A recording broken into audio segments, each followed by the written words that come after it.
guests, welcome to the OSCE Academy, to the Roundtable, Climate Policy in Central Asia and Research Potential. We are happy to see all of you. So I'm passing the floor to Indira Satarkulova, Acting Director of OSCE, for welcoming remarks. Thank you very much, Rahat. Your Excellency, Mr. Rogov, dear ladies and gentlemen, dear participants, on behalf of OSCE Academy, we are happy to welcome you in our cozy campus of the Academy. I'm welcoming our online and offline participants. It's very pleased to see that the topic considered at today's roundtable has drawn attention of a great number of our partners and partner agencies, institutions, researchers, students, and our dear colleagues from the program office of OSCE has joined us online. And our today's topic of the roundtable is climate policy in Central Asia and research potential. Dear friends, let me proudly note that today's roundtable is organized as part of the Jean Monnet module. It's European Climate Policy Project. Last August, OSCE Academy became the first university in the Kyrgyz Republic to receive the funds as part of this project for 3 years. We are extremely grateful for that to our donors whose funding makes it possible to organize today's roundtable. And today, OSCE European Union delegation is represented by Stefan Korek. And we would like to welcome warmly our today's speakers who have found time to come here and to participate in today's event.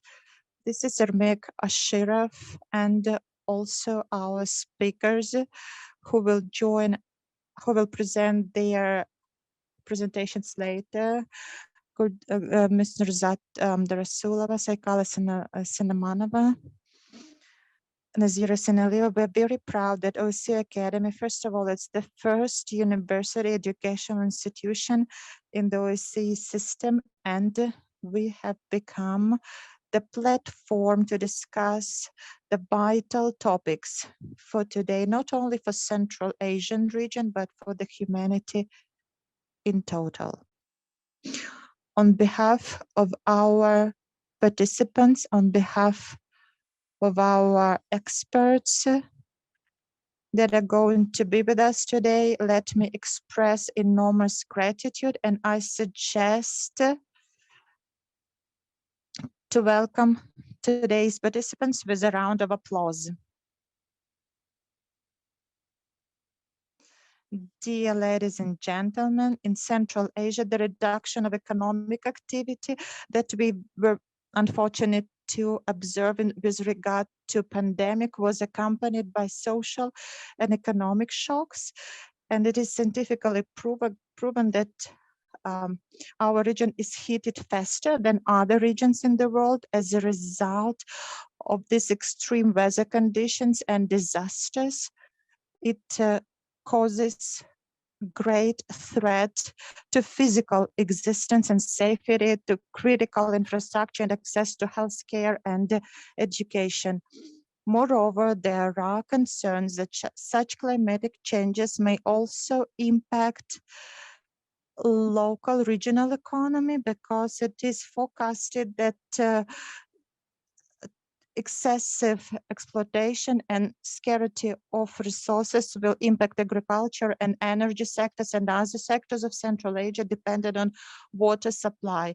So undoubtedly, our region needs to take urgent measures to enhance this resilience towards climate change and natural disasters, and because it is clear that none of the countries being single cannot take these measures, and it's undoubtedly we have to unite our efforts, join our efforts, and take joint measures, of course, in close collaboration with government agencies, with experts, researchers, scientists, representatives of non-governmental organizations dealing with these issues, to ensure effective measures in response to climate change and risk reduction.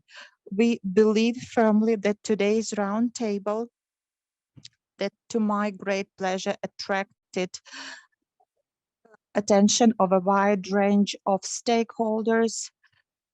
And today online, we have over 70 participants, if I'm not mistaken. And our stakeholders present in OSCE Academy, and also representatives of government agencies, which mean that government agencies are happy and can maintain dialogue in this direction. And we believe that today's event will become a great platform for exchange and partnership in this regard, and an opportunity to achieve progress on achieving wise policy on climate change adaptation and green growth based on the capital. Let me stop here. Wish you fruitful discussion today, and passing the floor to Rahat. Thank you. Indira, thank you very much. First of all, I would like to say this for those who have not participated in the survey. You can see the QR code. You can use and we will use this questionnaire for our discussion in the second part. Now I am giving the floor to Mr. Mekashirov from the Ministry of Economy of the Kyrgyz Republic for welcoming remarks. Dear colleagues, hello. It's very nice being here today. Thank you for invitation. It's true, climate agenda from year to year is increasingly being discussed. There are certain measures taken. Let me say that climate and Kyrgyz Republic, it's the Ministry of Natural Resources who has the mandate, and we as the Ministry of Economy are focused on economic processes and promote green economy process. And we would like to mention great support of OSCE to support green economy principles and technical support for forum conduction that is conducted every year. We would like to invite OSCE Academy to actively participate in this process for the climate.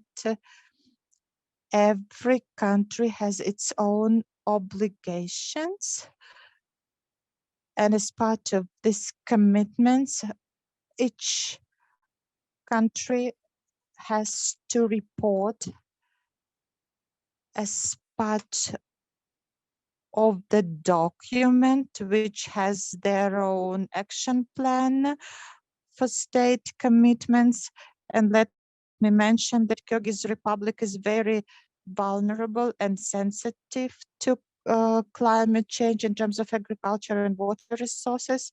You know that 85% of electricity is developed by water stations, and if there are weather conditions to change and there are less precipitation, it will impact our activity because everything is based on electricity.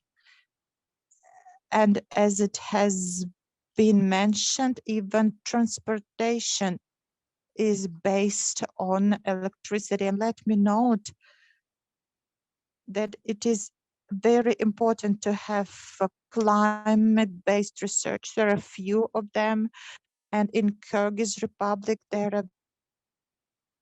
can say there are very few of them. And today's topic is very relevant,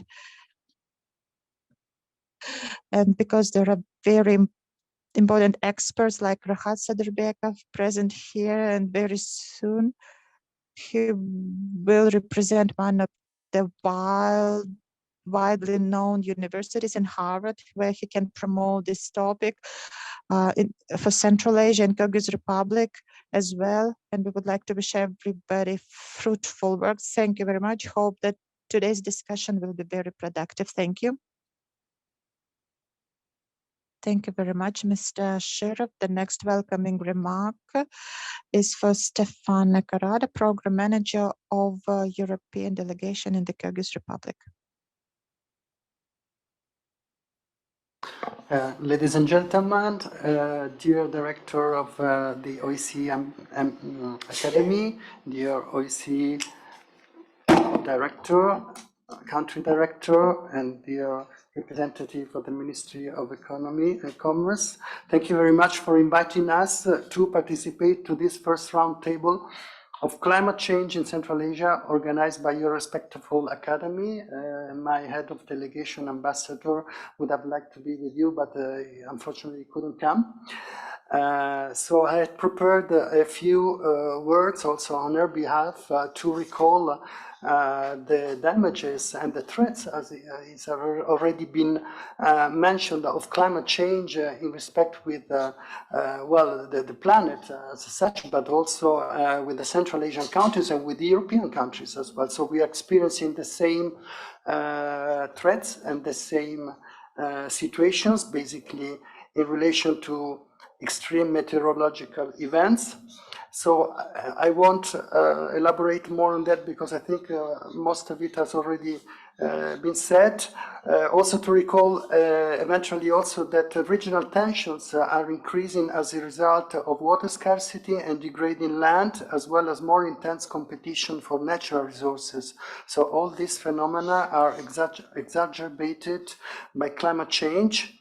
And unfortunately, numerous studies and forecasts suggest that such shortages of water for irrigation in Central Asia will sharply increase by the middle and end of the 21st century. Greater aridity, growing water scarcity, and high vulnerability of agricultural production are and remain key climate risks for the region. That is why linking with the European research programs such as Monnet actions becomes so important for the region. I must say also a word on the climate action that we take in the European Union. The European Union is firmly committed to reduce the emissions of greenhouse gases generated from its regions, territories, and installations. The emissions have already been cut by 33% when compared to emissions in 1990, meaning that objectives set in the EU national determined contribution are expected to be overachieved. Efforts to reduce greenhouse gas emission in key economic sectors in Europe will now be intensified under the European Green Deal. Adapting to impacts of climate change and becoming climate resilient by 2050 is a key objective of the European Union climate action. That implies taking action to prepare for and adjust to both the current effects of climate change and the predicted impacts in the future. That is where research becomes crucial. And that is also why the European Union adaptation strategy that was adopted back in 2021 puts a great deal of emphasis on filling the gaps we still have in our adaptation knowledge.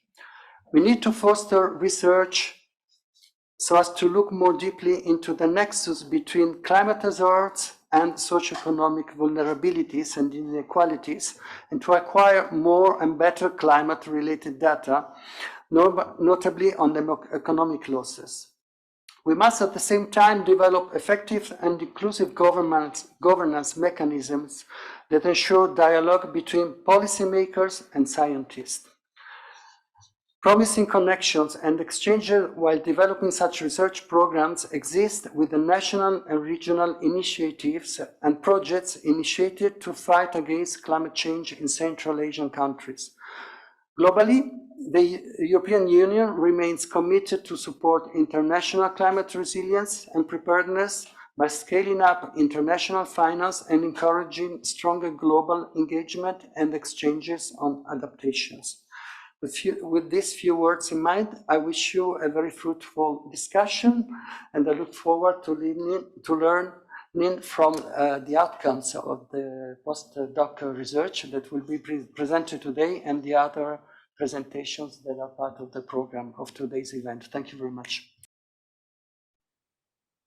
Thank you very much, Mr. Karada. At this, I would like to thank all our honorable guests, and I'm inviting you to take your places, and now inviting our speakers.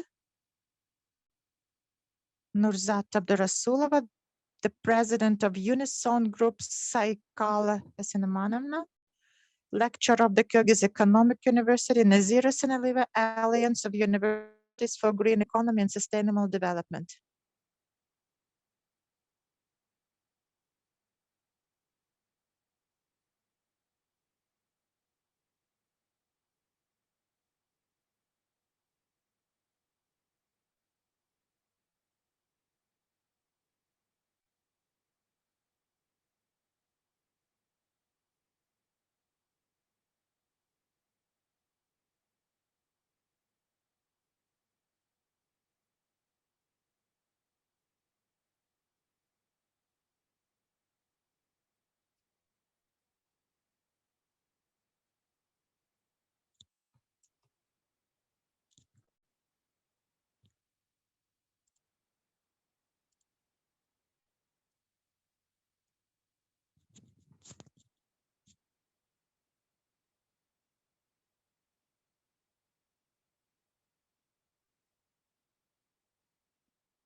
Dear participants, welcome you once again, and I hope that our online participants can hear and see us very well. If you have any technical issues, please send a chat message and our technical support team will respond to your question.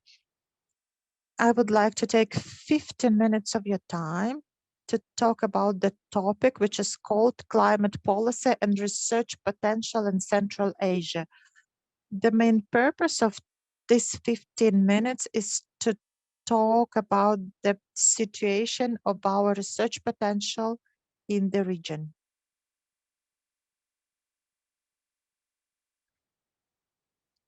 Briefly speaking, we would like to devote 5 minutes to the context, what we know about climate change in Central Asia. All scientific research available today show that Central Asia is one of the most vulnerable regions of the world.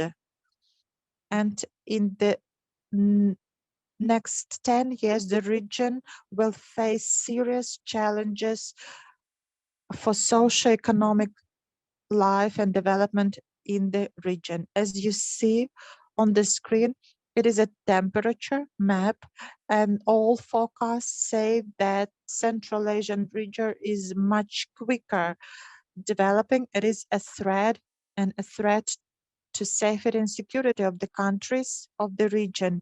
And it's not a secret here. I can see participants working with research and scientific data. I will not speak a lot about what we know, but let me enumerate main points that are proven, and we know that they are the result of climate change. First of all, it is drought, extreme heat waves, which unfortunately becomes a norm in our region, water scarcity due to the melting of glaciers, as a result of modeling by 2030 is a turning point for our glaciers, and it is forecasted that, and according to some data, they will disappear at all or be reduced by 50-70%, which will impact the natural disasters growth of emergencies, growth in diseases, etc.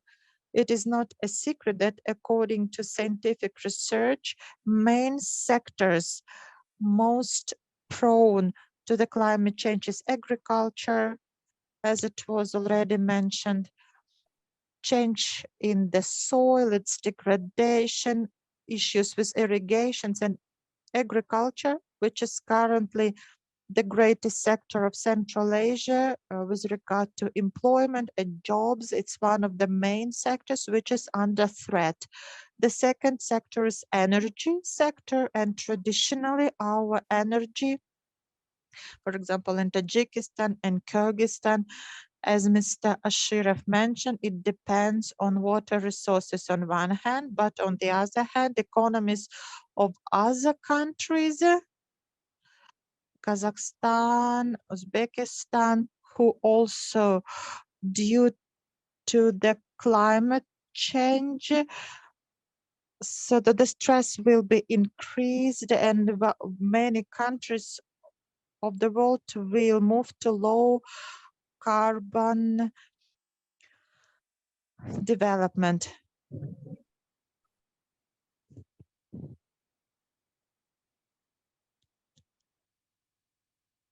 Where the economy is very intensive.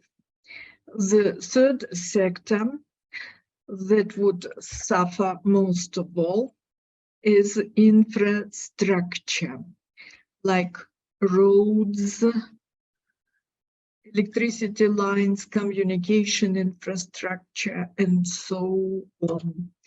All the infrastructure things that are out of dated, but climate change will exaggerate this problem. Another important sector is migration. You see that 1 month ago, the report was published with the example of Tajikistan and Kyrgyzstan as a result of migration due to climate change. In the region, we already see the forecasts of 2005 made by researchers that migration processes due to climate changes already exist in the region. These are general knowledges, and the chart shows the regions exposed to the risks due to changes of mountain rivers. And you see that our region is very much exposed to the risks. And it's the report says that the risk is highly likely. So there are no doubts that climate change will impact us. At the same time, we know that the climate change will be rather strong. Then the second question, to what extent the governments of the countries are prepared for the changes. On the screen, you can see the level of preparedness in the game, one of the most popular indexes. We can see that our countries are in the red zone. These are the countries that are poorly prepared from technical point of view, from capacity point of view.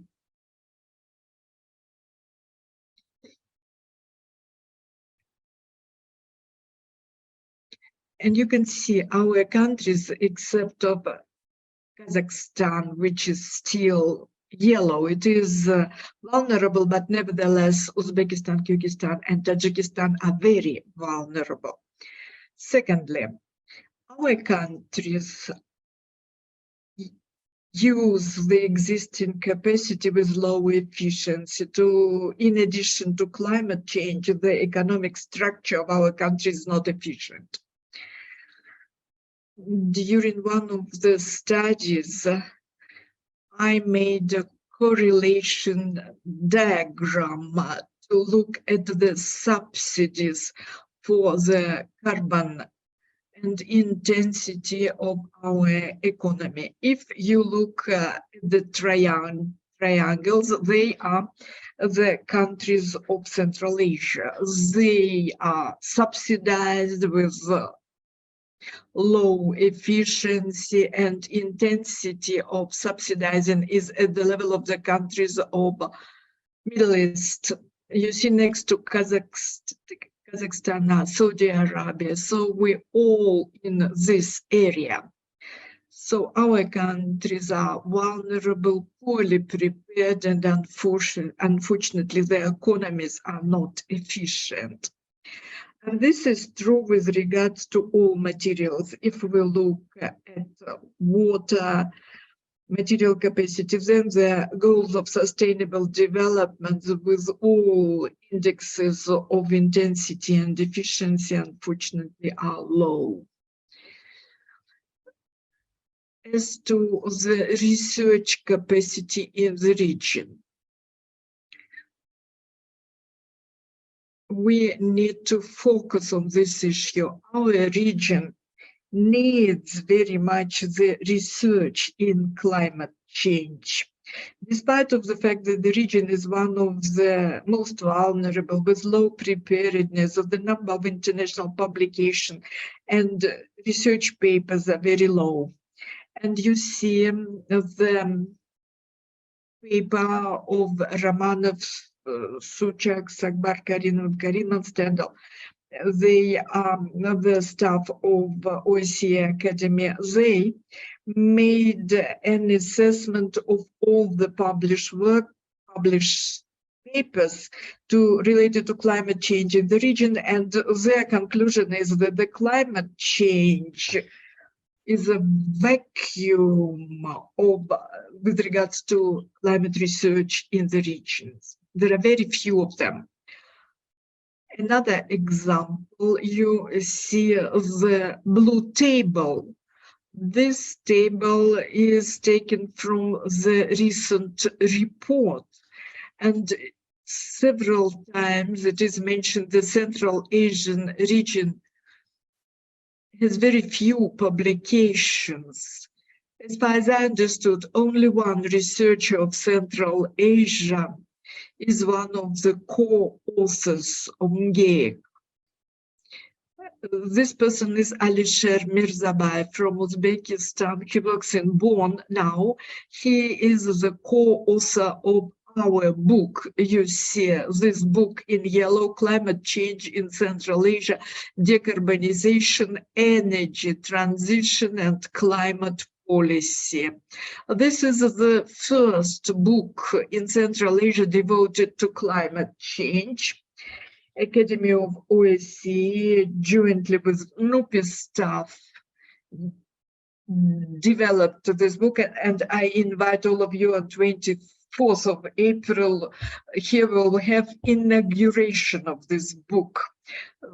This book is an attempt to fill out the vacuum in Central Asia, research vacuum.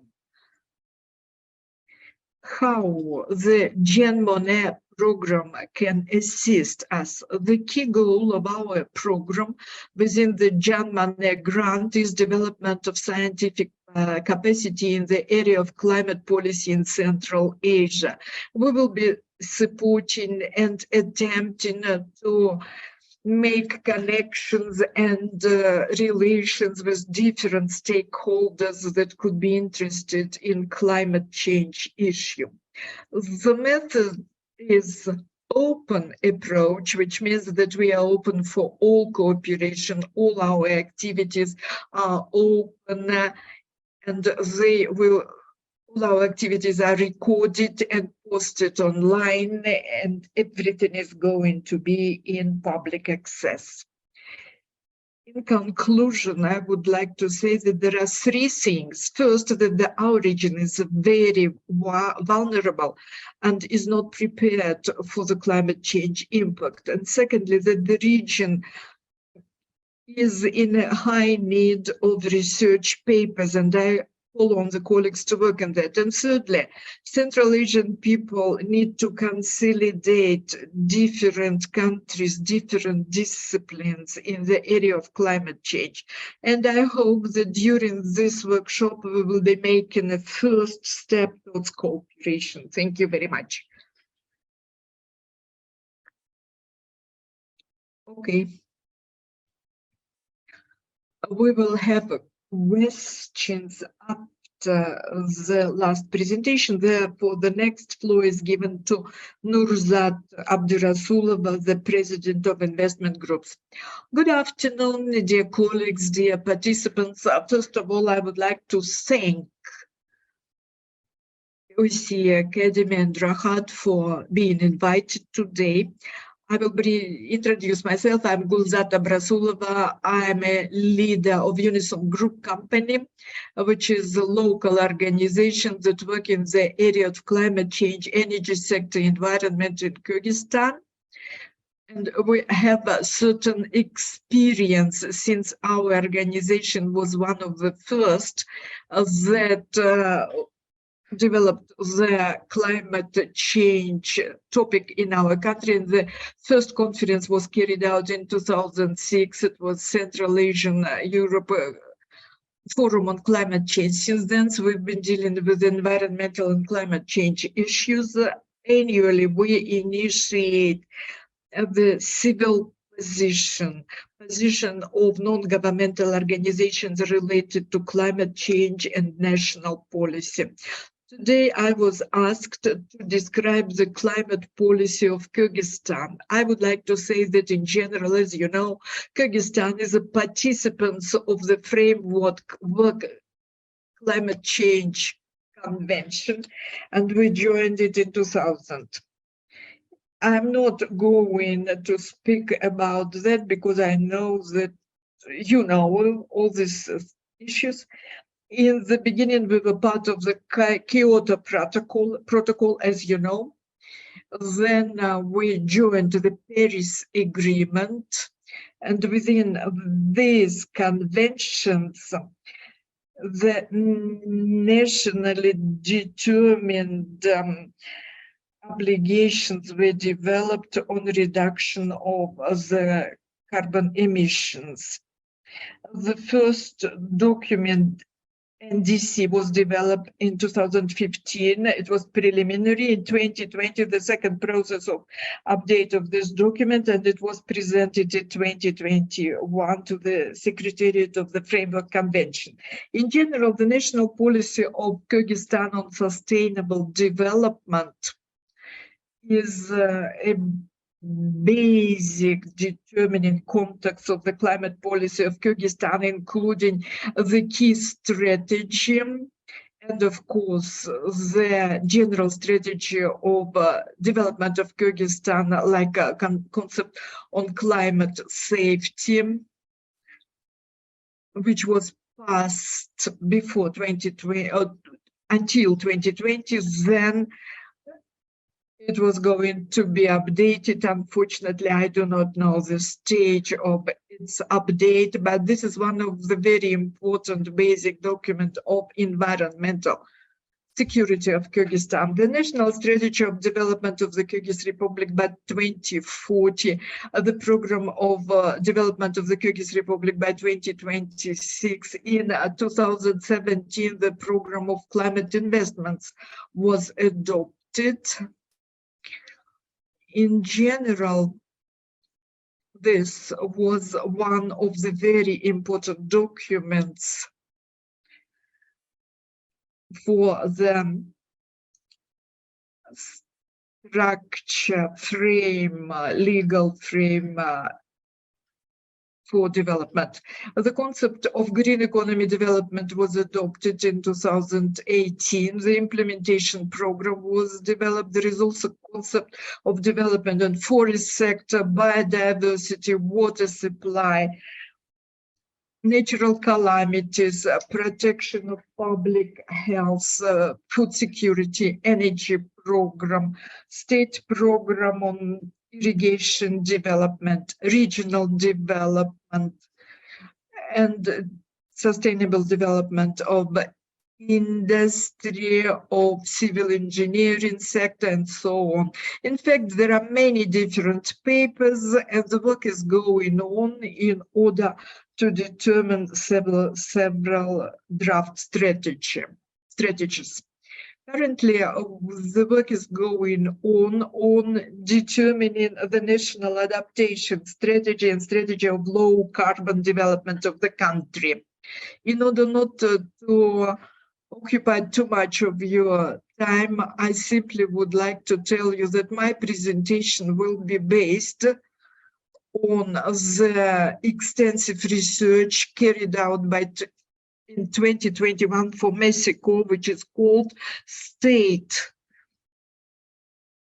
of the Adaptation Policy of the Kyrgyz Republic, Climate Change Adaptation. And despite of the fact that not much time has passed, the document requires update because there were many changes in the national development. You know that currently the Ministry of Nature and the sector of climate change is also there. So there were lots of institutional changes. Nevertheless, when I was preparing myself for this presentation, I found out that many things have not been changed, and I would like to share this with you and discuss it if we have any time for that. The document provides the brief review of the climate trends in the Kyrgyz Republic, certain gaps and barriers in adaptation to climate change, suggestion, certain solutions. What are the key conclusions of the research? The Kyrgyz Republic is a vulnerable country to climate change. Recently, we see the sharp changes in temperature and changes of geological regime, which negatively impact all sectors. There is a list of regulations related to climate and strategic development. However, the majority of them do not have climate change issue. Legal framework and policy papers related to climate context are out of date, and in the nearest years, the new strategic documents will be developed, like the National Adaptation Plan, the fourth national communique on climate change, and you know that NDC will be updated once in 2 years. The Kyrgyz Republic has ratified the Paris Agreement on Climate Change in 2019. Well, you know, it was adopted in 2016. So the issues of integration of climate change issues into the economic sectors have been reviewed for many years as environmental issues, and it was not at the national level with regards to the national security. There is a gap between the center and the regions. I mean, between Bishkek and other regions, districts, and ministries and local authorities with regards to coordination, understanding, and implementation of activities. There is also low level of awareness and lack of capacity in the public agencies. As to legislative framework, among other policy and regulatory barriers, we need to mention the low coordination between the existing regulations, like poor integration of the climate change problems into all environmental legislation and documents on strategic development, as well as out-of-date regulations related to climate. I'm not going to list all of them, but I believe that you understand what I'm talking about. Even when climate is mentioned by some strategic documents, it is not justified and not supported by any activities and is not related to a particular strategic development document. There is a certain level of knowledge management and information of stakeholders in different sectors. Nevertheless, they remain at the level of problems and they are not systemized. And therefore, we need to see how the information exchange is going on between the agencies, because, you know, there is an executive level, managerial level, and when a key person leave a certain agency, he or she takes away all of the institutional memories. There is no strategy on climate change in Kyrgyz Republic, comprehensive one, including NAP, NAMR, and technology transmission. That is why one of the suggestions is to develop a law of the Kyrgyz Republic on climate change, which could unite all these sectors. And it's important to write out all the relations between state agencies, financial issues, and international participation. Institutional framework, you know that there is National Coordination Council on Green Economy, on climate change, and then it was changed.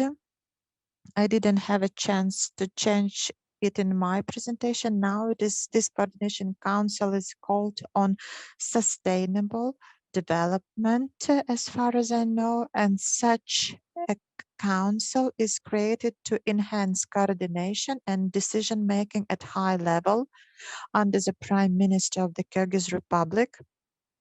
Also,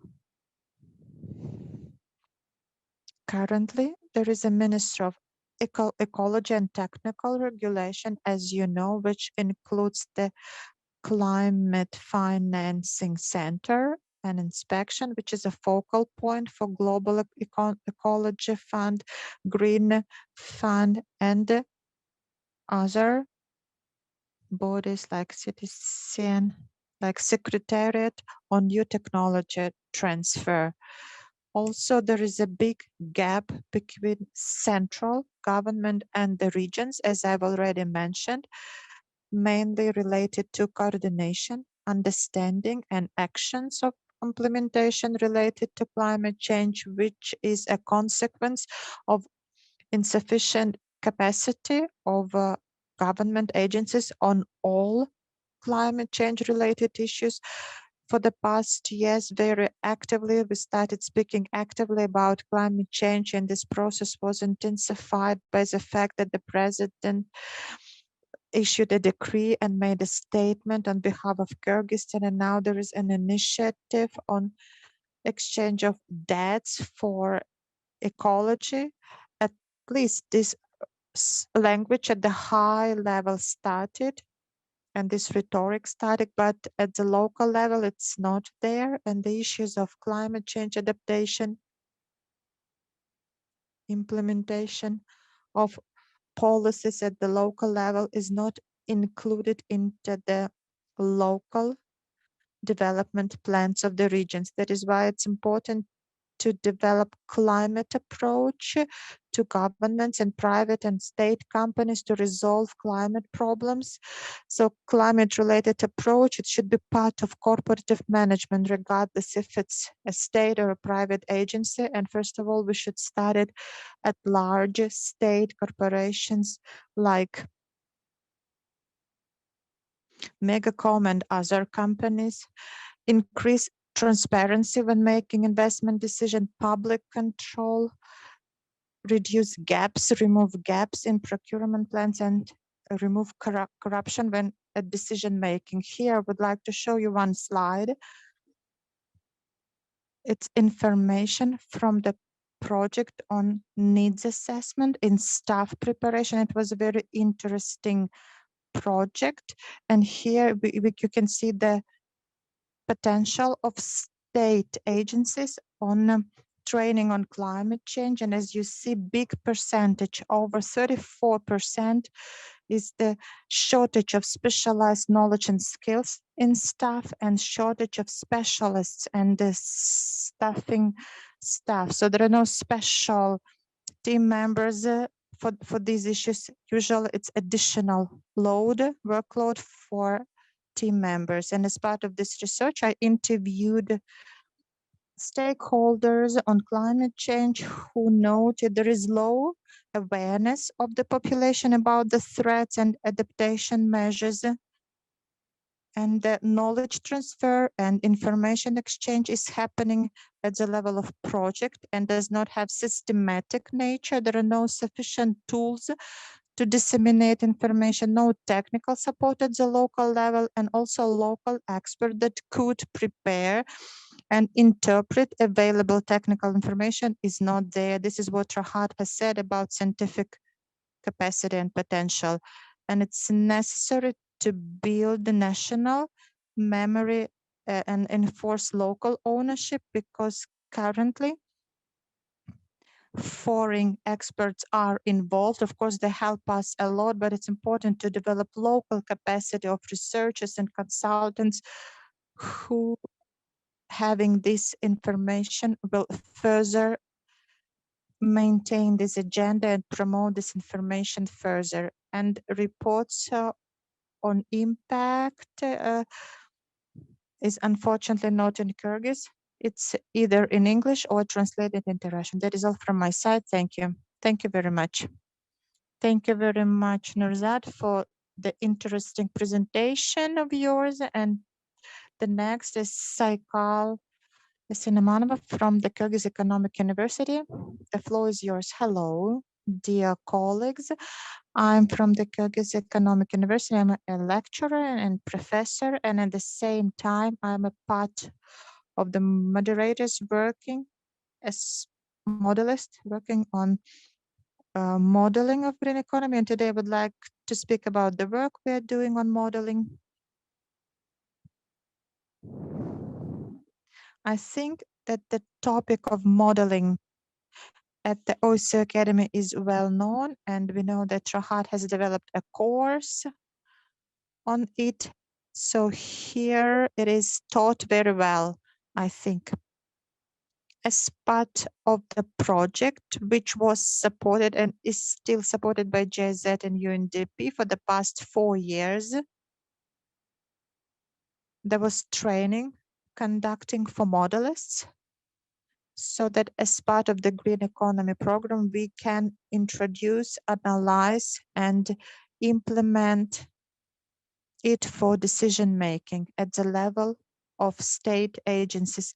Let me briefly provide some theory and the logic of modeling. Of course, it is based on systematic thinking. So this is a way of understanding reality which focuses interactions between systems rather than parts of this system. So we focus interaction. Analyzing this interaction, we can see, especially in climate-related issues, we can identify and make corresponding decisions, whether we should do it or not. And when asking why systemic thinking is needed, so we understand that interdependency, interaction of the world is happening, and that is why here we need cross-disciplinary modeling.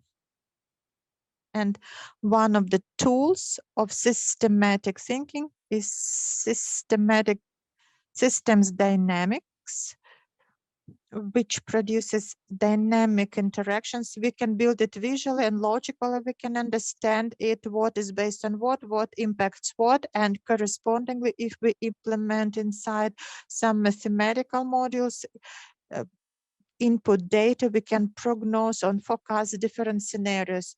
And the definition, what is it? So it means for decision making for state agencies to understand a complex problem for a span of time, for some period, for example, for 2100 or for 2050, to make more effective, more informed decisions for sustainability and success. This is more theory, and also there is an integrated approach to understand complex situations in real world to guide decision making for sustainable and long-term decisions. When we speak about modeling itself, there are several different software through which we can do it. In our case, it's Venzim. And based on my personal experience, it can be learned independently. And in order to improve your knowledge, time is needed to understand it. Also, there is Stella, I think, which allows modeling power steam and any logic. When we speak about green economy, here a complex approach is needed, including social, economic, and ecological aspects and factors, and then to evaluate it. The modeling itself, when we evaluate and forecast different measures, of course, we are focusing on three main components: investment, because the transfer to green economy is an expensive, very often process, so that we should look at investment, added value or benefit, and also the savings of costs and avoided costs. And here the calculation is made and we can justify for politicians. So if we currently, if we invest into electric cars production, we will have more benefits.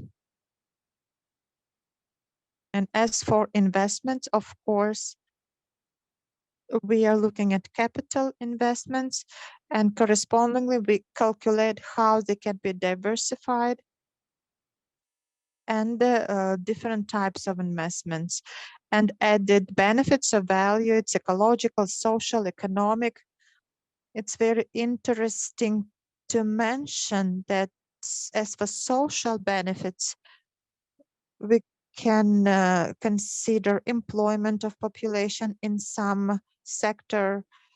If green measures are going to be implemented in this sector, there could be some costs for healthcare.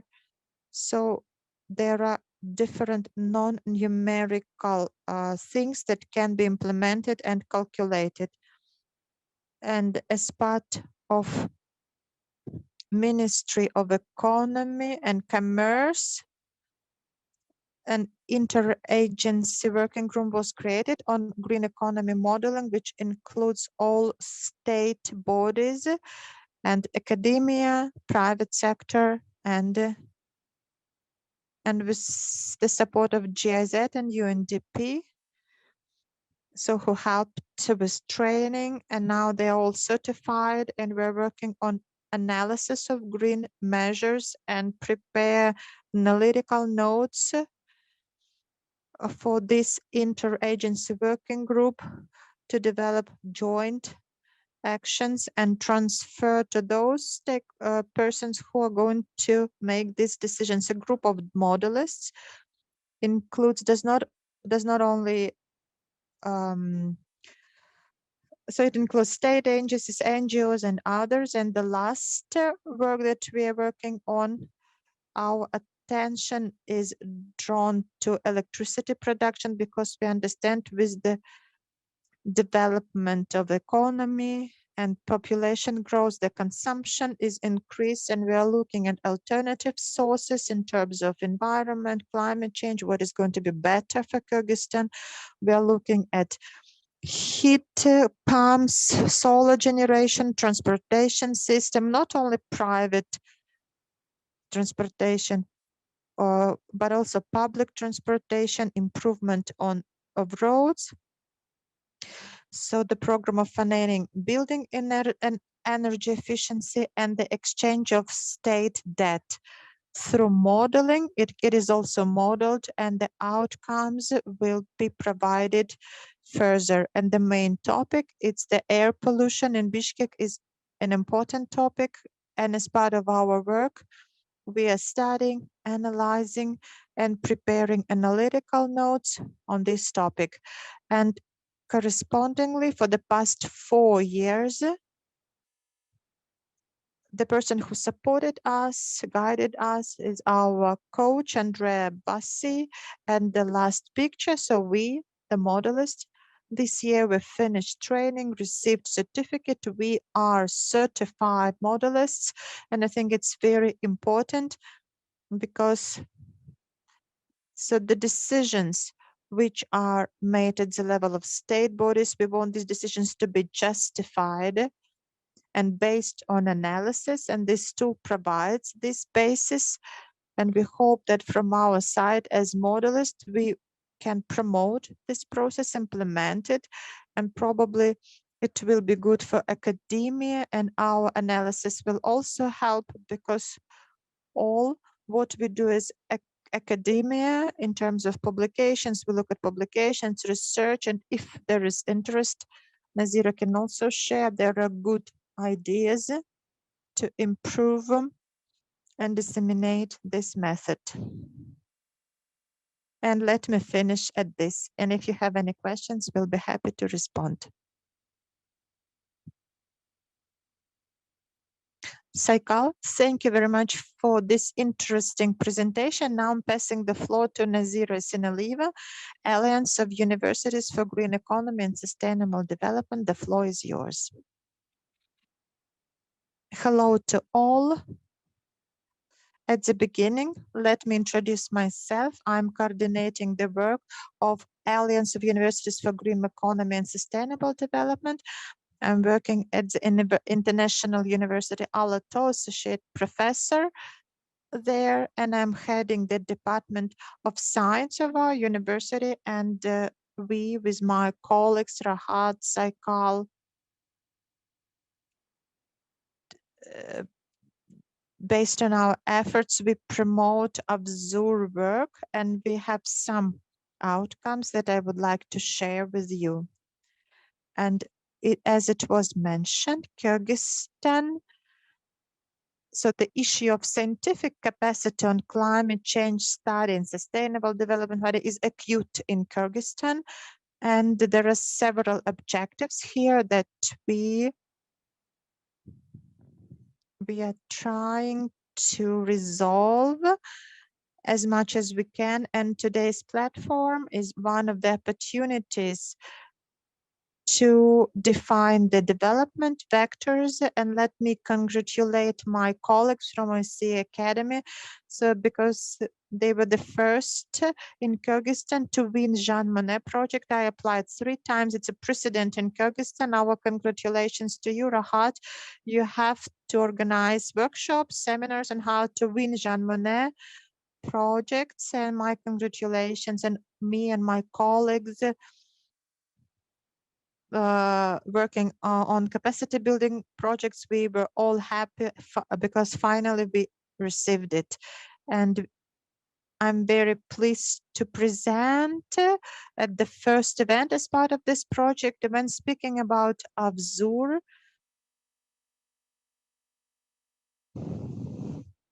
it was initiated by several colleagues. We had colleagues from the American University of Central Asia, Rahat. I was not there at that time. It was the initiative of 11 universities to create an alliance to promote all those possible programs and projects to strengthen the capacity of universities. There are 4 directions of the alliance. It's training on assessment of green economy in collaboration with educational institutions. We've done big work last year, and currently the alliance includes over 30 universities. Last year we had a purposeful work on including regional universities. I visited Osh, Jalalabad myself, and last year for 5 days I was at Osh State University. We organized TOT for university professors who want or already teach disciplines related to green economy. Also, we had joint work with a page agency. But now, as you know, page is has almost left our country, and currently we are working with GIZ, and GIZ has programs on academic aspects which we can use together, and the training strategy in general on capacity building of all universities. And there is one very good thing that the Ministry of Education currently has understood. There is a decision that green economy is going to be not an imperative part, but a mandatory part of all the programs, economic program in universities. And that is why now we are working directly, not as some private association which promotes the interests, but it's going to be at the state level. The next, I told you that there were 13 universities. In 2022, the trainings were carried out in 8 universities, and more than 10 universities have joined. What do we do? I think that you can view the website Obzor.kg with all the relevant information. Currently, there is an e-learning portal with 8 courses developed. We are going to upload the course number 9. It's a case on green economy developed by our GIZ colleagues. Here, there are 3 authors from 8 courses, including 3 of them that could be adapted for the master program, and 5 courses are at the level of bachelor's. It happened that last year I was a consultant and expert in one of the UN projects named Adaptation to Climate Change, Food Security, and I was traveling across the regions for field studies. If I say I was shocked, it would be too soft.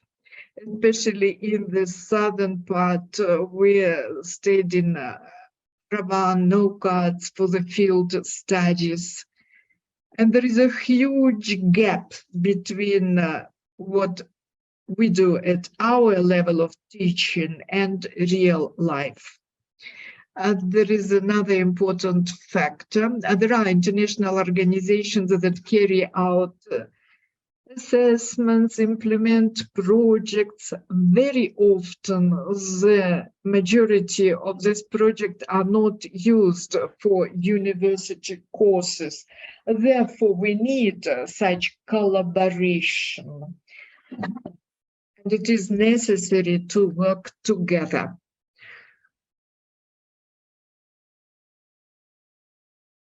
Within this framework, we were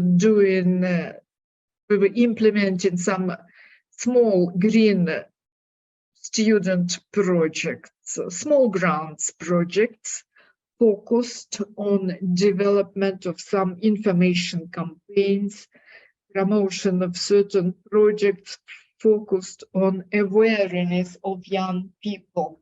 We believe that for the young people, it's very important to opt for the format that would have the maximum impact.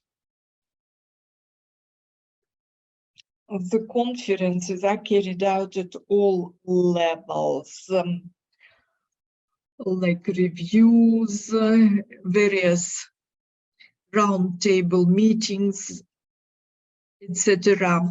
Unfortunately, very often the conferences do not have scientific capacities, because there are relevant people, but there are no scholars that know the subject and that would be able at the international level. As Rahat said, only one author from the Central Asia is published. It's very sad. And therefore, developing the scientific capacity that impact the academic capacity is very important.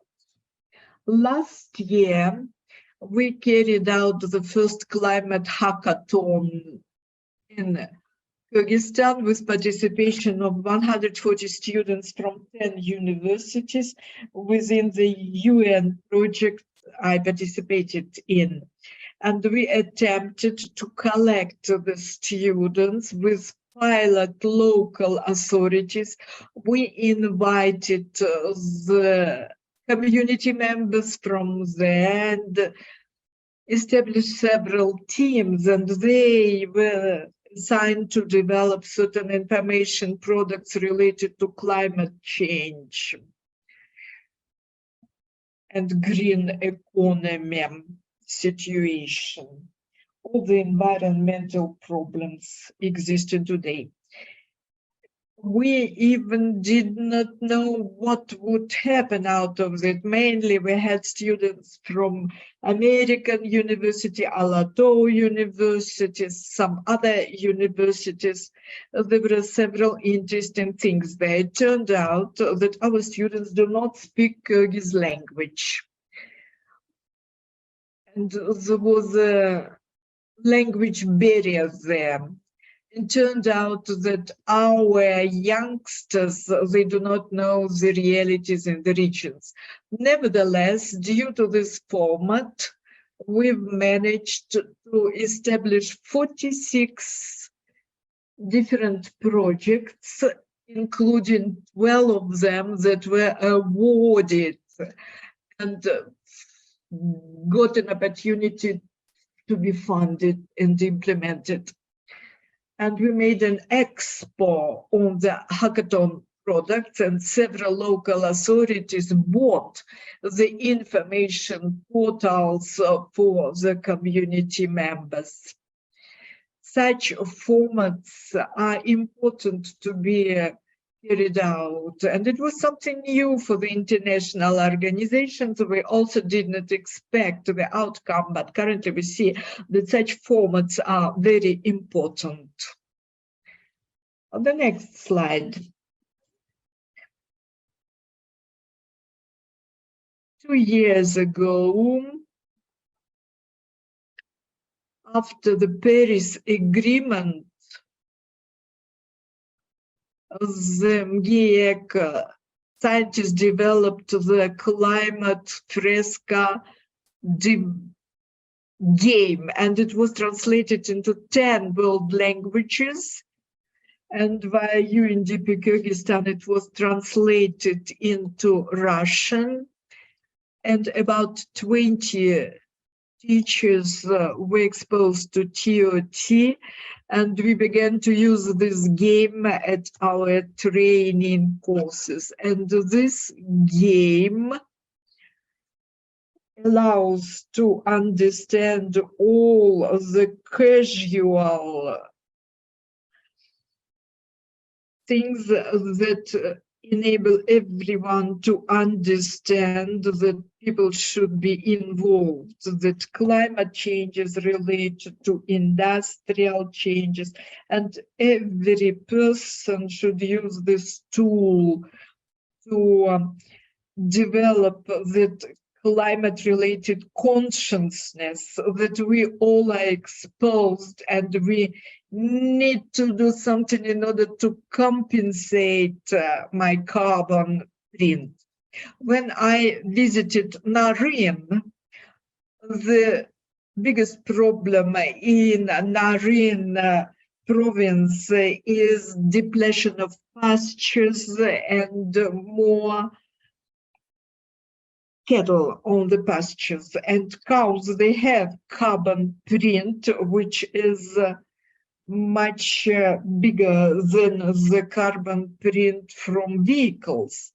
And this issue should be the center of the training, because we are behind, and nevertheless, the research on Kyrgyzstan is very important.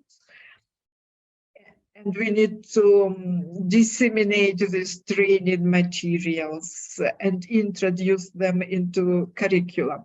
With regards to climate mural, last year within the project, I suggested this game as a training tool for adaptation to climate change, and it was decided to translate it, and we requested the Paris office, and during 1 week it was translated into Kyrgyz language, and currently about 2,000 people in the regions have already played this game, and the translation is very good because we hired a translator who is a Google translator from English into Kyrgyz.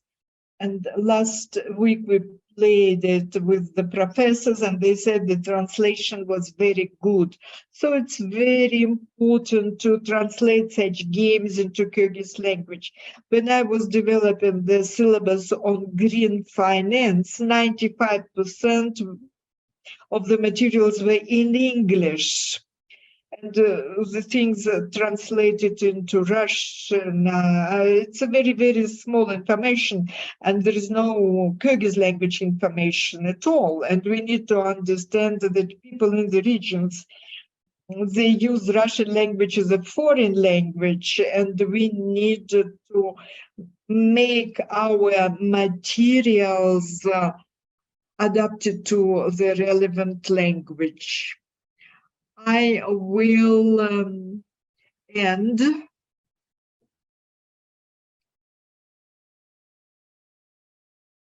as to the carbon print of 1 kilo of pilau. Do we think about our carbon print? According to the assessments, current assessments, we can say that the carbon print of Kyrgyz citizens is at least twice as lower as of European citizens. But in general, I believe these calculations should be assessed, because unfortunately we suffer because of the lack of plausible data. But at least to calculate carbon print of 1 kilo of pilau, and to make a conclusion that carbon print of 1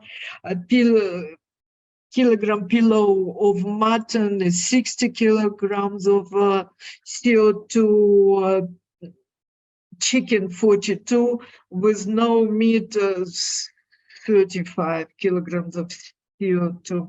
So this information is rather clear for the people involved.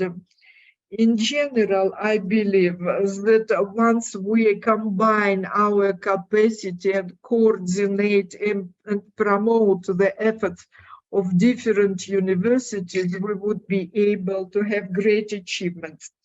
In particular, within GIZ, there is a group of scholars, of the developers that work on Kyrgyz materials, and our objective is to strengthen capacity of the teachers that teach relevant subjects. Because being a teacher of green economy, I have experienced the problem that you can try to do something, but if you do not develop your capacity, if there is no reflection, debriefing, then it's very difficult to have achievements. Therefore, I believe our strength is in coordination, and I call you on to become a part of the community that promotes very good changes.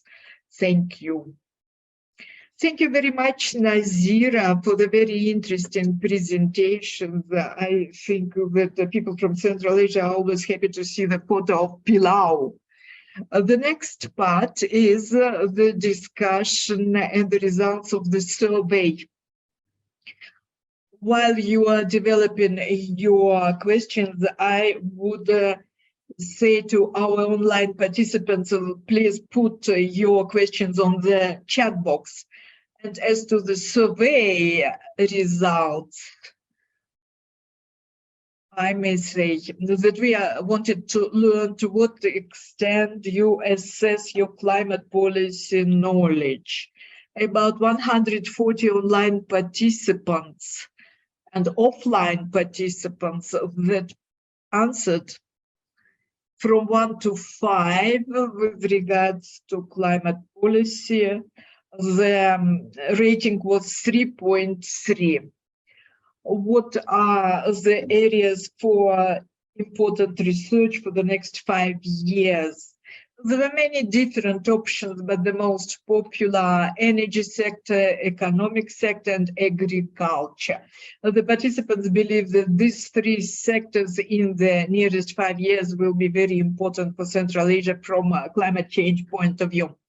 The next question, to what extent the participants were interested in participating in scientific international publications, research, Scopus, Web of Science, and the rating was 4.5. And you see there is a high interest of the participants of the conference to participate in the research and publications. And this, more detailed information about the survey will be published a booklet jointly with OSCE Academy, and all the materials will be available on YouTube, on our website. We will disseminate it. Now I am going to give the floor to the audience. Questions and comments, please. Don't forget about microphone. And introduce yourself and who you address your question to.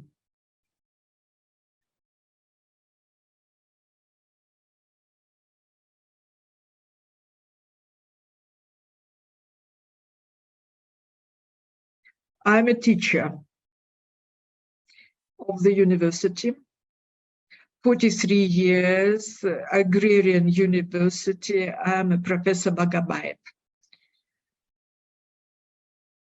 I'm very glad to participate today at such an important event.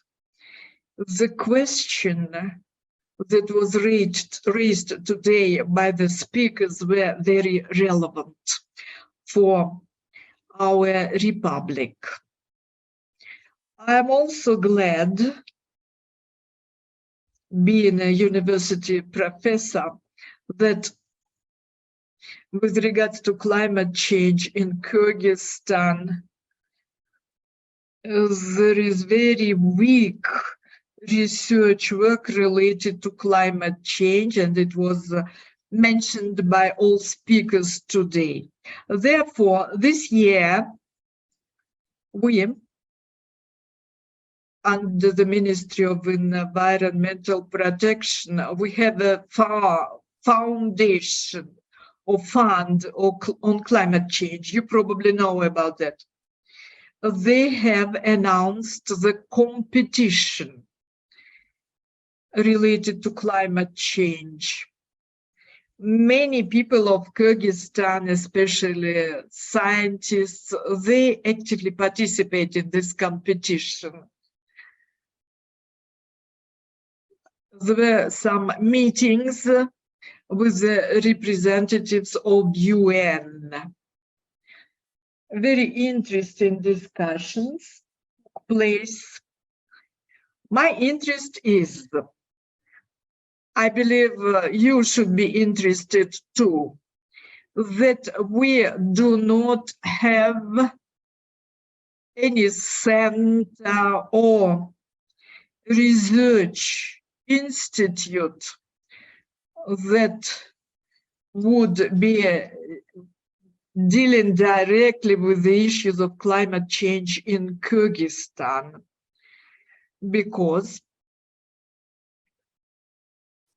with this regard, I proposed a project named Climate Change in Kyrgyzstan and establishment of the innovative scientific training center to preserve the health of humans and animals. Climate change, as you mentioned, in Kyrgyzstan as a mountain country.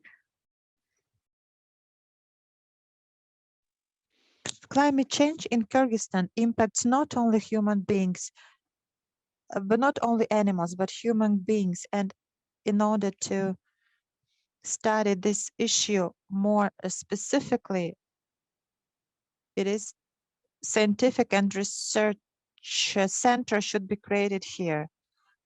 Thank you very much. And at the end, I would like to say we are ready for cooperation with international organization, especially with OSCE. Thank you very much for the interesting question. Let us take several more questions and then we'll start responding. Somebody raised your hand. Can you hear me? Yes, introduce yourself. My name is Bukayev Daniyar, Climate Funding Center. So this round table is organized, is very timely. And I would like to continue the question of dear Professor Nakabayev with the management, with my direct supervisor, Dusan Kazakbayevich. We developed a roadmap on developing the climate research platform, whose working title is Climate Change Center under the Ministry of Economy, and would like to cooperate with the OSCE Academy. And dear Rahat Sabir, we would like to give you this roadmap now. We're working on the concept on the Climate Studies Center. We will be happy to cooperate with you. Thank you. Thanks a lot. And 2 more questions. Hello to all. I'm sorry for being late. Can you introduce yourself? I'm a reporter, journalist. My first question is, Rahat mentioned that we have 3 directions on climate change, and the last one is agriculture. My question is, in agriculture, what measures will be taken? And second, as you understand, so this trend is currently it's going to be forever. It's everything for us. So that this trend is for irrigation, water resources, health, etc. That is why my question is, if I want, as a journalist, to speak about what is important to do in the connection of water resources and climate, what should I focus on? This is first. And second, if I want to write a project, for example, because I work in the water resource services PR specialist, and I want to gather journalists and raise their awareness on this topic. Can you advise what I can do to elicit interest to this topic?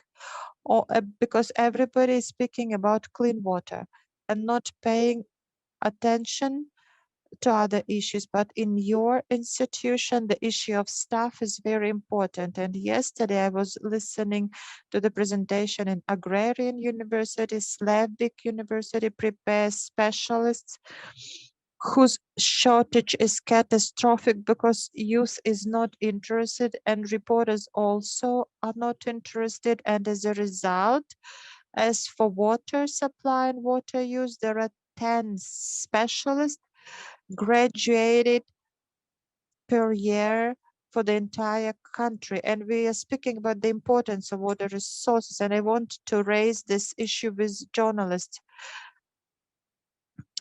And we speak about water supply, not speaking about sewage systems. And sewage, even in the strategy, is not discussed a lot. And for example, how to involve our students, how to involve our journalists. And your opinion is also very important. And I will do my best from my side to implement all of this. So there are 3 more questions, and let us give a chance to the speakers to respond, and then we'll take more questions. Professor Nagambayev asked a good question about an organization to deal with climate change research, and Kairat from the Center on Climate Studies under the Ministry of Ecology and Natural Resources. Who would like to answer these 2 questions about one topic, to whether this center or such an organization will be useful? Let me comment. I think that, of course, consolidation of different research should happen, but it's important for universities to be involved in these issues, and it should be related to production, because there is a big gap in the stuff that that you prepare and how they are applicable in the market. They can be involved in project in civil sector or some other specific projects of infrastructure, nature, agriculture, water. And what we see in the West, it works like this, that research centers and universities, they are collaborating very closely with business, production sector to prepare the staff or specialists that will be needed. And there are a lot of preparation happening in the universities. This is what we lack in Kyrgyzstan, and we want a lot of projects implemented now to be based on your research that you develop, that you justify. And currently, we can either be focused on average data in the world or the average data from the projects that are implemented in Central Asia, or scarce data of National Statistics Committee, or what is available in Kyrgyzstan. And second question, Daniyar Vysakayev, what they suggest, I think it's an attempt of consolidation of these activities under the Ministry of Natural Resources. And if it is implemented, I will be very happy, because here it is the involvement of youth, which is very important, and we want to receive more models for Kyrgyzstan, for example, how when implementing these or that actions on adaptation can demonstrate the impact. And what Saikal has said on modeling in economic sectors, I think it has great future. Thank you. And we have the third question on how agriculture can be included in research and how to cover the issues of water. Saikal Nazira, who can answer how to cover it, how to elicit interest, how to prepare special. This is all about your area. I think my colleague who can add more ideas and comments, because it's one of the most of the biggest developers for courses for journalists and courses on green economy, food security, water security. I'm always thinking about it, and I think such events should be organized. But there are certain economic rules. If there is a need, a demand, there will be the offer. It's just starting developing. I have not seen it yet that such thematic conversations, roundtables can be conducted for those who is far from that. But if you make a request, ask us, we can organize a roundtable together with journalists, because we have enough specialists deep in this area. We are open. We will be happy, because the more we cover this topic, the more we disseminate this knowledge and information, it will be beneficial for all of us. And my colleague can add, I think. Yes, hello, my name is Dirkimba. I'm the Deputy Dean of the Economy and Management Department and one of the developers of the module on agriculture. And I would like to say that the information that you've shared, 10 students, is not correct.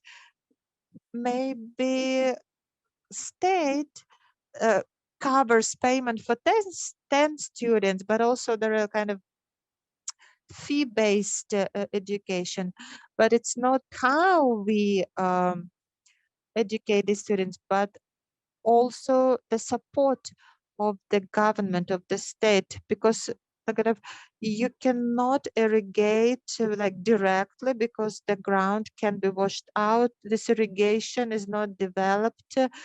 It requires capital investment, material investments, and we cannot say that students do not know anything about it. Of course, students know, but they cannot do many things. Yes, I agree, journalists do not know. And I think the state, the government, especially in such issues as irrigation networks for water saving, etc., they should support this, because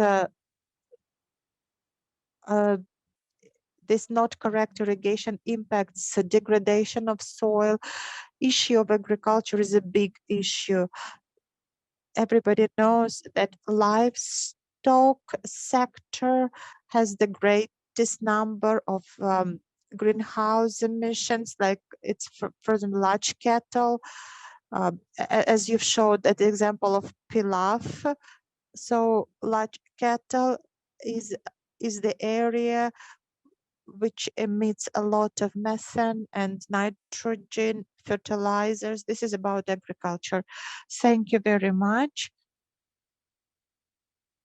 Unfortunately, we will not be able to answer all your questions, but let's try to do our best. And there is a question online where fresco game, climate fresco game can be obtained.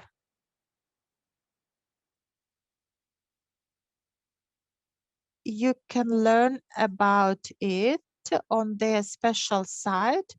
You can put it in the search bar, climate fresco, and you can read about it, how to play it. But I can share my phone number. Fortunately, we've adapted it completely, and there is a demand. We can get a journalist and play this fresco and then provide some educational information. It's an easy to play game. In order to play it, you do not need any background in climate change or ecology, but it gives very good understanding of where we are. So yes, I think you, and I will leave my phone number and my email. Yes, we can get in touch. Thank you. And there is a question from the room. My name is Burul. Hello. I'm working at the energy University Institute named after Ishak Razakov. As for the energy, you mentioned problems that one of the pollution sources is energy sector, and the topic of my dissertation paper is related to Bishkek pollution as stationary source. It's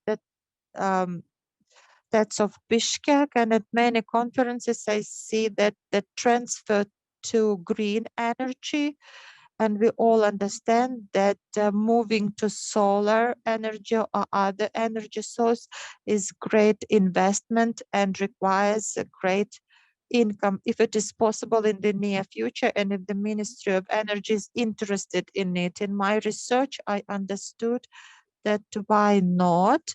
Why not to start now? Why not to fight existing sources of problem?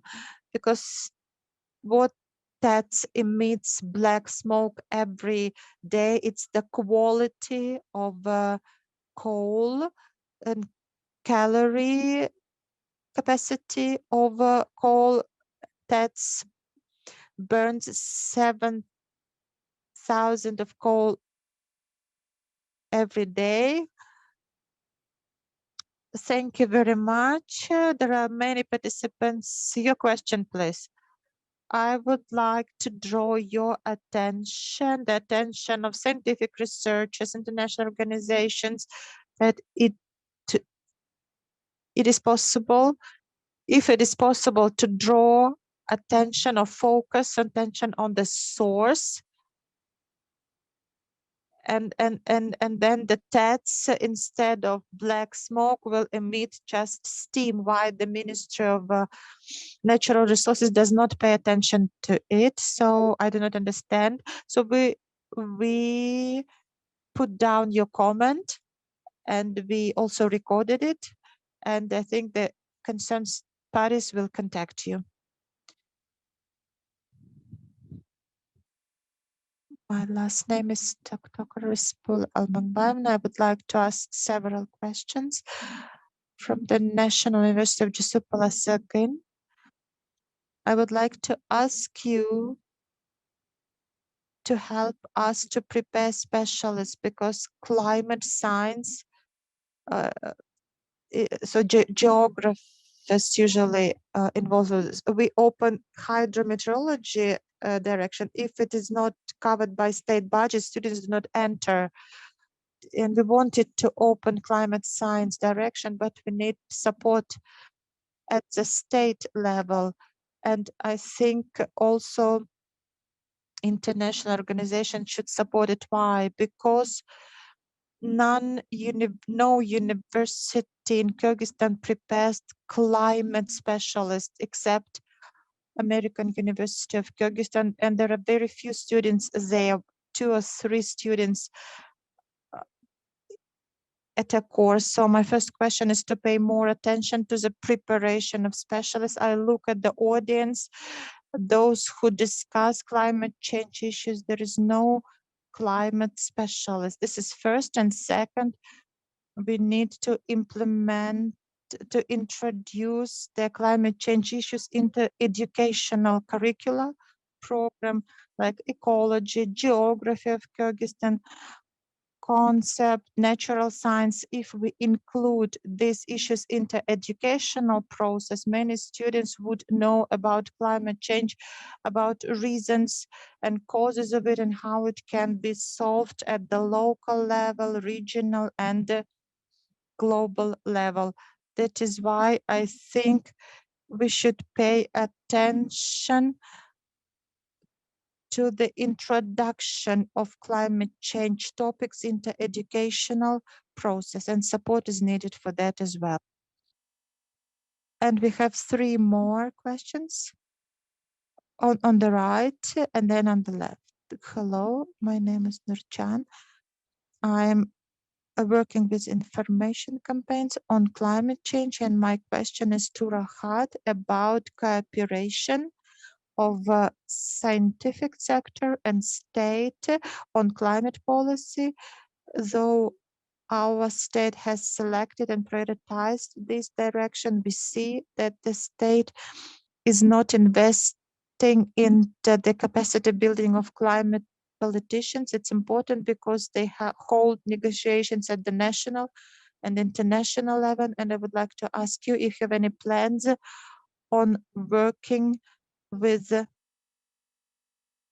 and sharing your scientific data on and raise capacity and awareness of our politicians. Thank you. And 2 more questions. Hello, my name is Nerissa. I'm a student of Turkish Manas University. As you know, cattle breeding plays a great role in the life of Kyrgyzstan. And my question is for Nazira Sinalieva, what solutions or decisions are going to be made into relation on mass and development of livestock? And 1 more question. My name is Jamal. I'm a team member of Kyrgyz Air Navigation Meteorology Service for Aircrafts. My question is to Rasulova. You mentioned that we should scale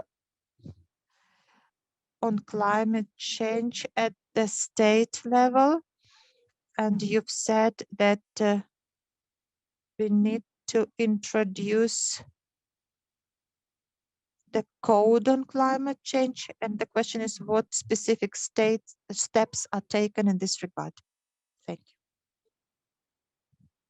you. Okay, then let us start responding.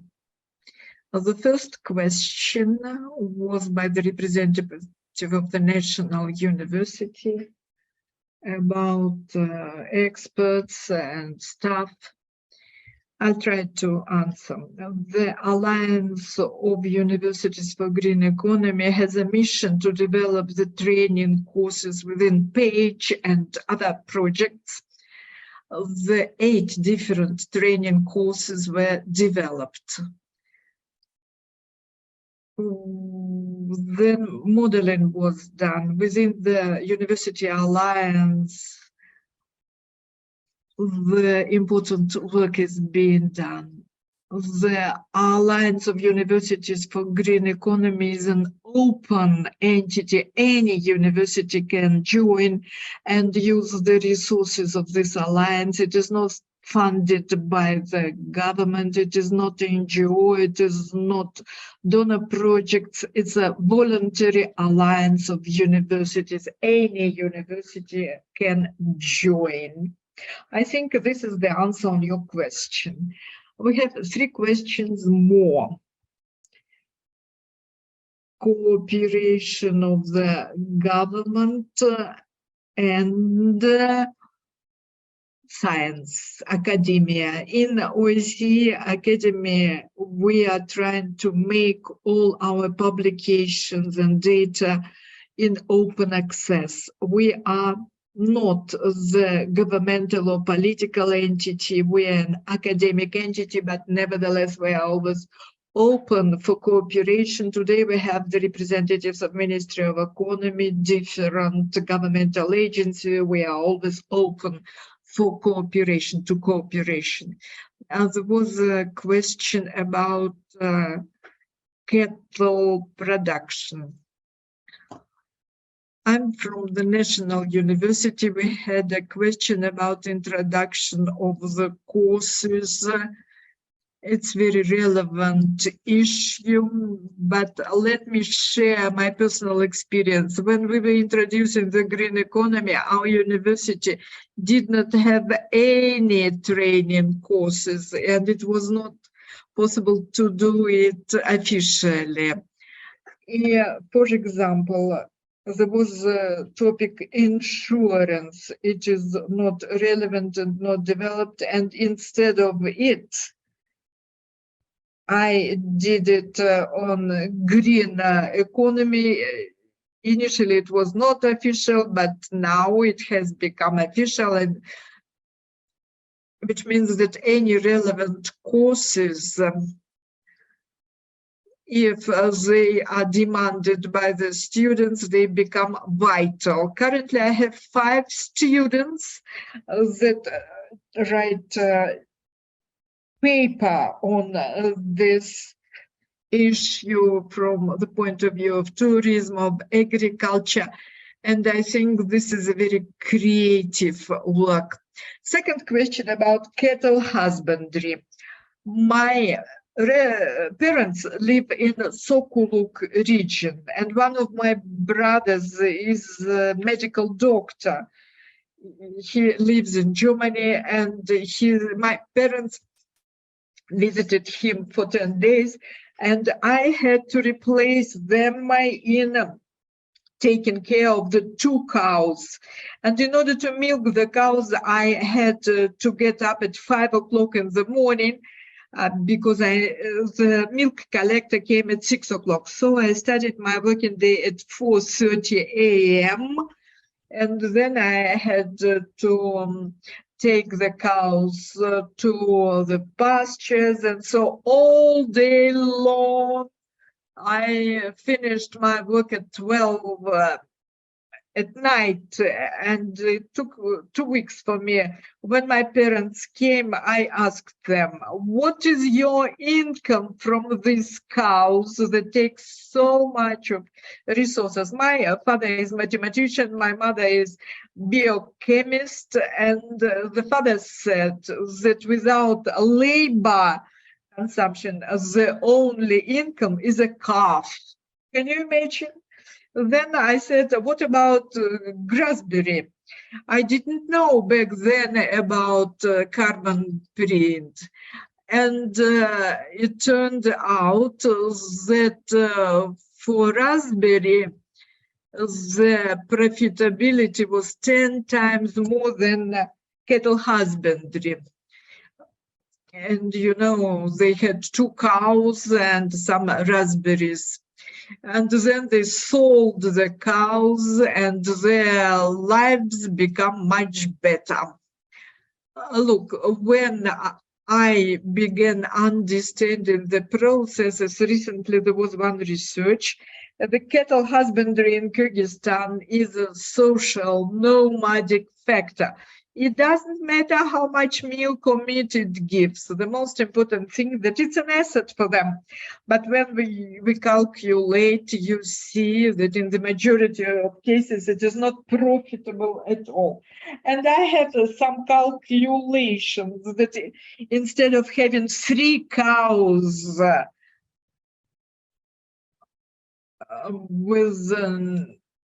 eventually it's better to have 1 cow or to buy milk. And there are lots of interesting surveys that we carry out and introduce them into the training course. And now we are thinking about how to use this course in school curriculum. You looked at the carbon print of 1 kilo of pilau, so it's better than any carbon print in the world. Rahat stepped out. Let me continue answering the questions asked by you. I believe it's my turn to answer about consolidation and scaling up. I believe that a lot of works have been done with regards to changing the policy of climate change. We used to have the State Agency on Environmental Protection, then the State Committee on Environment, then the Ministry of Natural Resources and Technical Regulation.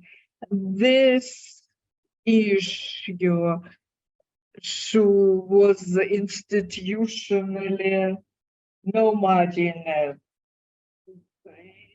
It used to be partially assigned to the Ministry of Ecology. Then there was an attempt to do it at the level of the Prime Minister via the Green Economy Council, and then it was given back to the Ministry of Natural Resources, strong agency in the country. You know that there were some recent changes, that the minister was replaced.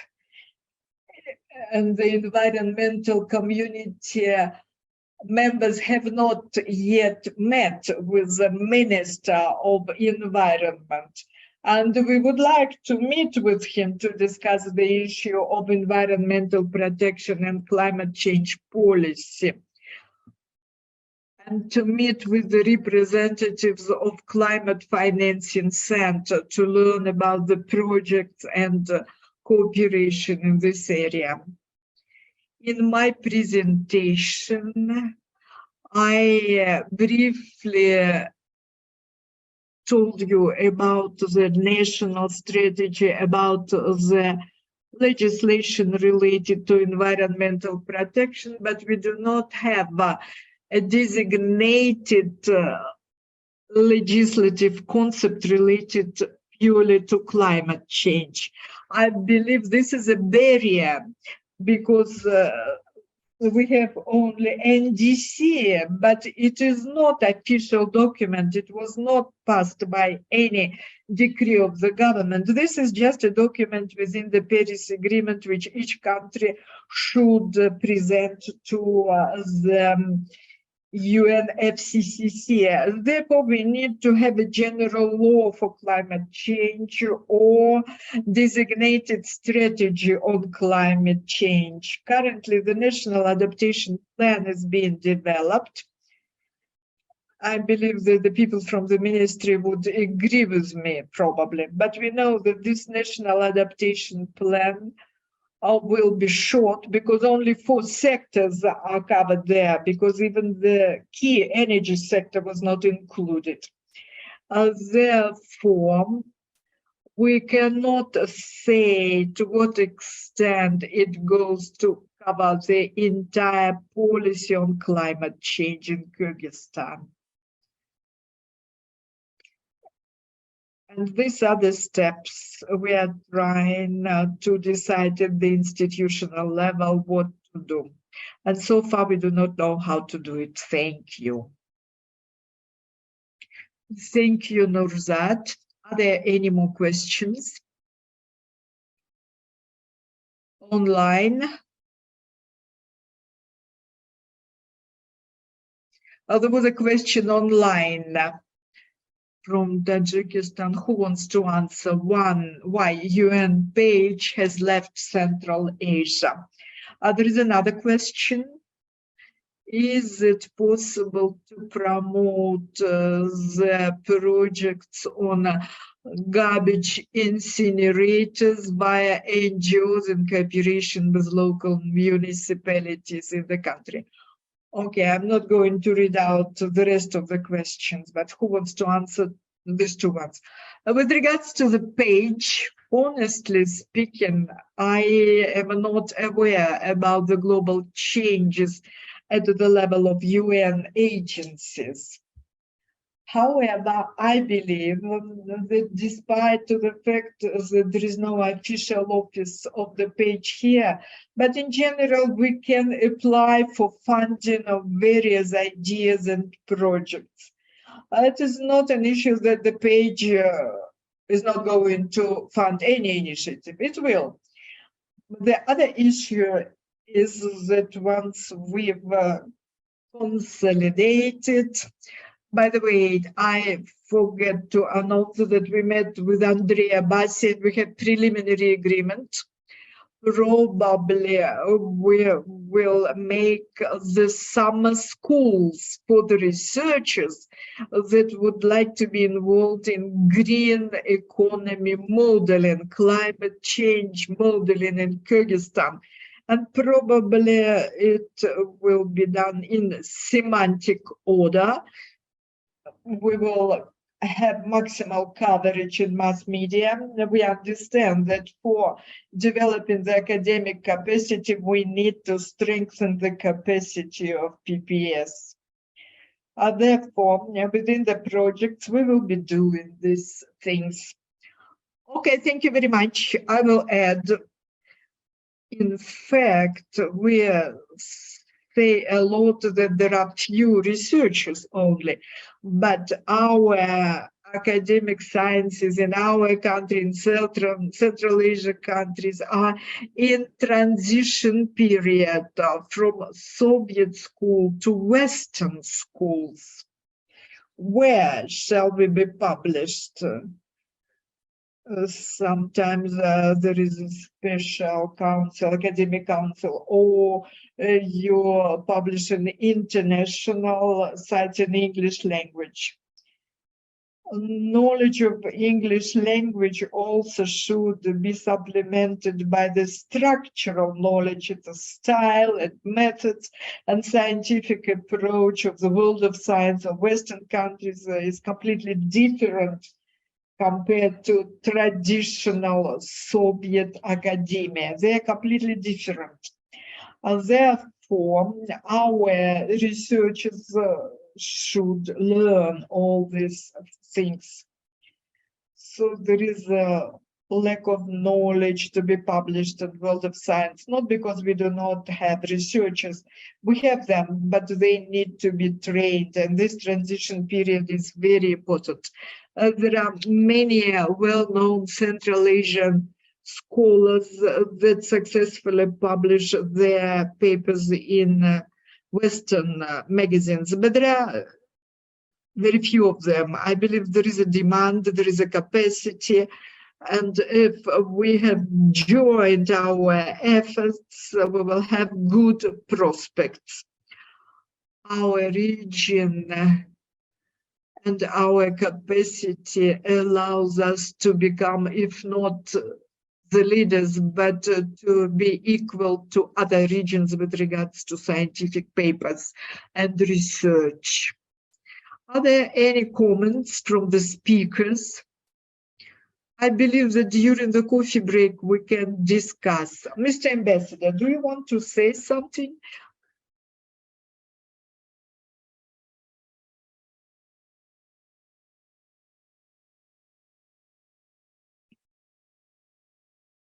Thank you very much, all the participants, for your participation. And I would like to thank all the speakers. It was very interesting, but I would like to say that this is the first workshop and we will be developing in this area next time with participation of the Central Asian scholars. I believe that all 4 countries will join us as speakers. Thank you very much for participation.